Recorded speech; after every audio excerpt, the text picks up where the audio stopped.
given that f of x is equal to 2x minus x squared, determine f prime of x from first principles. So how does that work?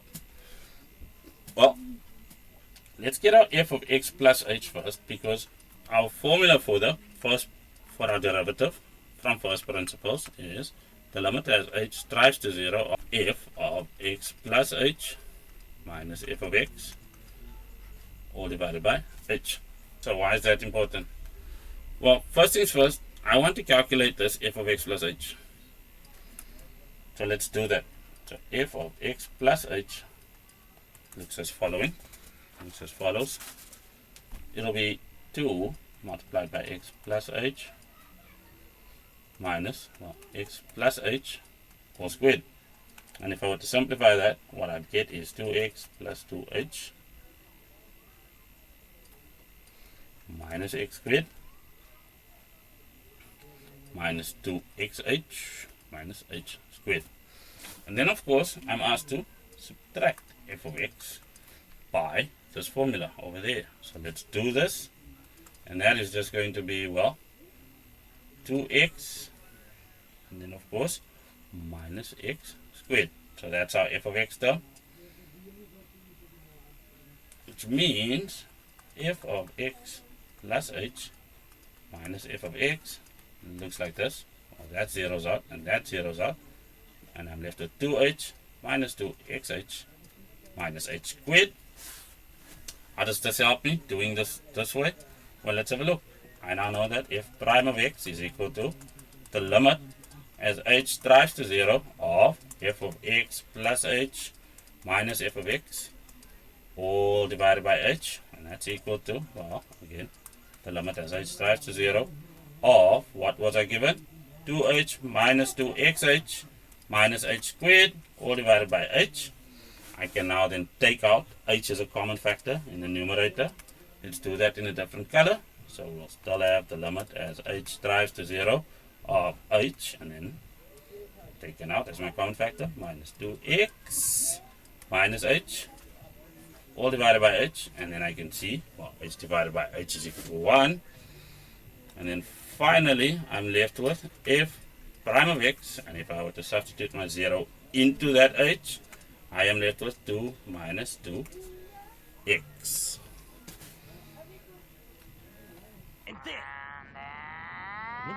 Right, let's see how the power rule works. So for the first question, I need dy dx if y is equal to a x cubed divided by 3 minus 3 over x cubed. So my y is a bit problematic. So the first term is fine, that's just a over 3 and then all multiplied by x cubed. But this one, I'm just going to take the definition that I get from my exponent rules and rewrite this as minus 3x to the power negative 3. Now this is now ready to deploy our power rule and differentiate it as, well, dy dx being equal to, well, 3 times a third gives us 1. So we're left with a, and then it's x. We now know we need to subtract 1 over there. So that's to the power 2. And then over here, minus 3 times minus 3 gives us plus 9. And then we'll have x to the power negative 4. That's good enough. For the second one, might as well change colors. We have, well, dx, open our square bracket, and we have 2x cubed plus 4x, and I don't want to leave it like that. I'm going to give each one its own numerator, so that's the fifth root of x, the fifth root of x. So what does that mean? Well, I can simplify that further because this simply won't do yet. So I have 2, well, x to the power 3, and this changes into x to the power 1 over 5. If I were to punch that into a calculator, what I'm going to get is, well, 15 over 5 minus 1 over 5 gives us x to the power 14 over 5. Just double check that by 3 minus 1 over 5 in your Casio. Then of course, over here what I'll have is plus 4x. Well, again, this is just 5 over 5 minus 1 over 5, so I'll have 4 over 5. Now I'm ready to deploy my power rule, which means I can drop this notation. 14 over 5 times 2 gives us, well, 28 over 5.